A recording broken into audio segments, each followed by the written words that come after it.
L'espace Nelson Mandela vous présente samedi 28 janvier à 20h30, Le Malade imaginaire. Le grand classique de Molière, revisité par l'Eurolmops Théâtre. Je vous demande en mariage.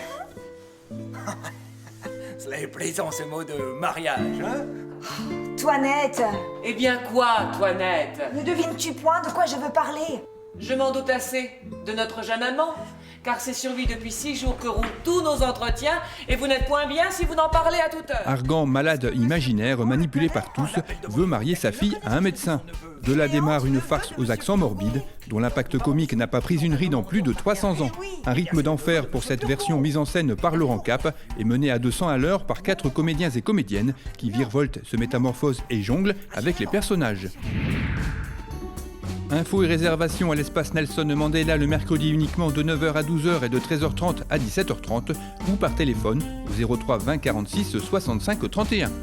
Vous pouvez également acheter vos places en ligne en vous rendant sur le site internet de la ville de La Chapelle d'Armentières.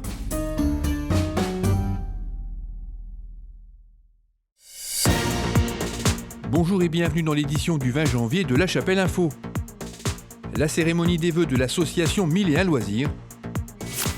La 16e édition du trophée Gérard Seguin, une réussite de plus pour le dojo chapellois. Un après-midi jeune public à l'espace Nelson Mandela avec la compagnie Artichaut. La cérémonie des vœux du FCCA. Et enfin le 3e volet sur ce qu'il faut retenir de l'actualité de 2016 en images.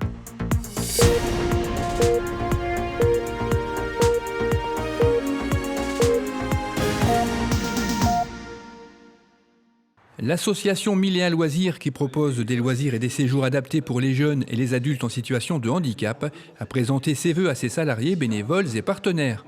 Après avoir renouvelé ses outils de communication, c'est au tour de ces séjours qui vont explorer cette année de nouveaux supports d'activité, des formules week-end originales ainsi que des séjours de vacances revisités qui offriront de nouveaux thèmes. Bref, une année qui s'annonce sous le signe de l'optimisme. Alors, il y a une semaine, nous étions au vœu de Monsieur le maire de La Chapelle et ce dernier appelait à être optimiste pour cette nouvelle année en soulignant combien il était heureux. Alors, je fais donc écho à son appel pour lui dire que de notre côté, au 1001, nous sommes heureux aussi. Nous sommes également heureux et c'est aussi avec un réel enthousiasme et aussi avec beaucoup de positivisme que nous abordons cette nouvelle année. L'année 2017 débute en fanfare au 1001 Loisirs. Nous avons effectivement lancé notre nouveau site internet, notre brochure 2017 et la semaine dernière, lors de la cérémonie des vœux de Monsieur le maire, nous avons eu l'immense honneur d'avoir 5 de nos bénévoles récompensés par la médaille de la ville pour leur engagement bénévole depuis 10 ans au sein de notre association. À travers eux, c'est bien évidemment tout le projet et l'ensemble des acteurs qui se sont vus mis en valeur. L'année 2017 ne s'arrêtera pas là puisque nous avons énormément de projets qui vont émerger cette année, que ce soit sur le plan des activités mais également en interne sur le plan de l'accompagnement et de la formation de nos équipes. Cette cérémonie s'est clôturée comme le veut la tradition par un moment de convivialité.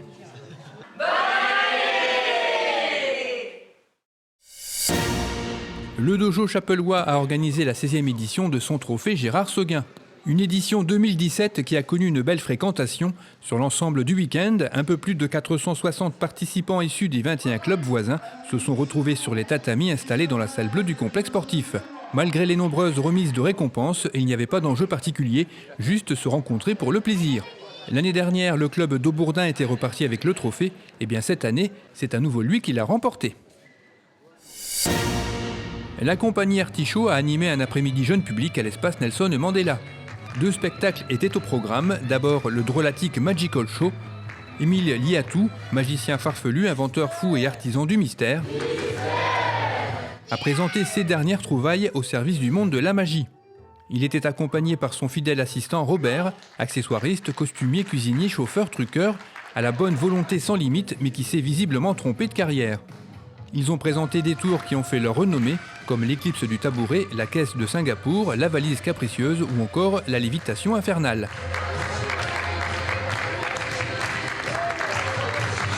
Ce fut ensuite Chute, le silence d'or, où cette fois-ci 2 personnages à l'élégance surannée ont emmené le jeune public à la conquête d'une terre silencieuse. Un musicien bruiteur, sans doute un peu farceur, a ponctué leur périple de nuisances sonores, de bruits mélodieux, d'onomatopées incongrues, dans une ambiance proche du dessin animé vivant. Un après-midi qui a ravi les nombreux enfants qui ont pu discuter longuement avec les comédiens après le spectacle. Le Football Club Chapellois a présenté ses vœux aux membres du staff ainsi qu'à ses nombreux partenaires. La saison dernière, le club comptait 421 licenciés. Il est passé cette saison à 459, une belle progression comme l'a souligné son président Michel Le Saffre. Il a d'ailleurs remercié les entraîneurs et les éducateurs pour leur énorme travail. La formation étant un axe important pour le club, des stages de formation pour les éducateurs U10 seront organisés à la fin du mois en collaboration avec le district Flandre. Michel Le Saffre a également remercié les nombreux sponsors qui ont permis d'équiper toutes les équipes avec un survêtement aux couleurs du club sans répercussion sur le prix des licences.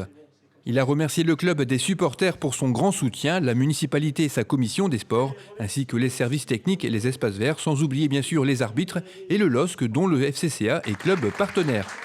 La Ligue des Hauts-de-France était représentée par Bernard Coleman, secrétaire adjoint. Il a signalé que cette année serait importante pour le club au niveau de ses équipes premières. La Ligue a en effet prévu des changements l'année prochaine en fusionnant ses championnats, ce qui amènera à la fin de la saison des descentes en district. Il va donc falloir dès cette année travailler pour monter un peu plus.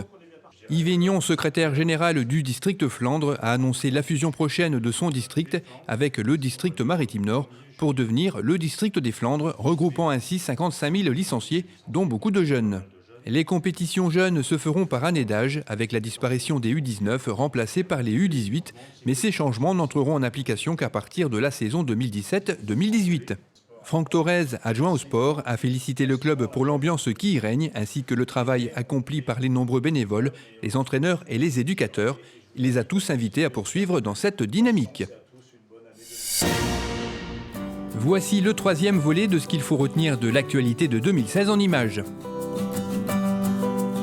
En juin, le Football Club Chapellois a soufflé ses 70 bougies. Plusieurs matchs ont été organisés pour l'occasion, dont ce match humoristique des vétérans déguisés contre les seniors C.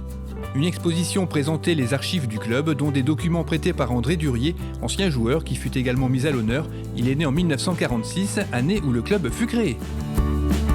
En juin toujours, un flash mob solidaire a été organisé au profit de la création d'un espace Snozelen à l'EHPAD Henri Boucherie.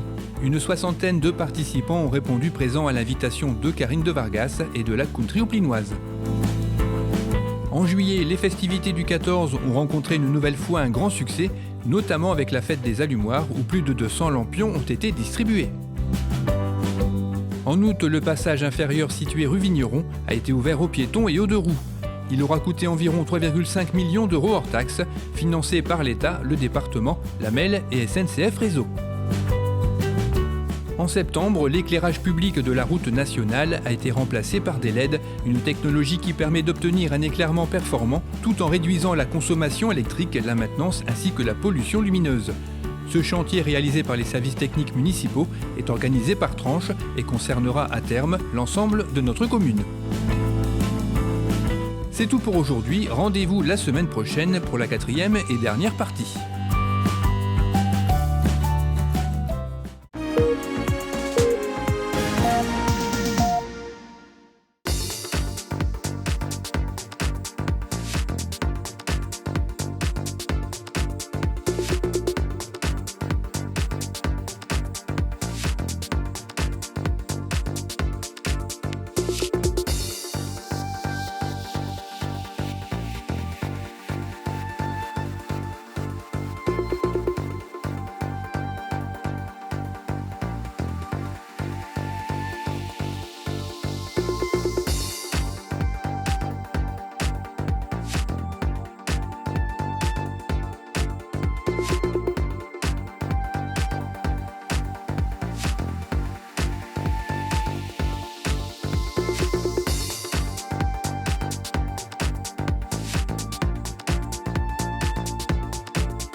Cette édition est terminée, merci de l'avoir suivi. Rendez-vous le vendredi 27 janvier.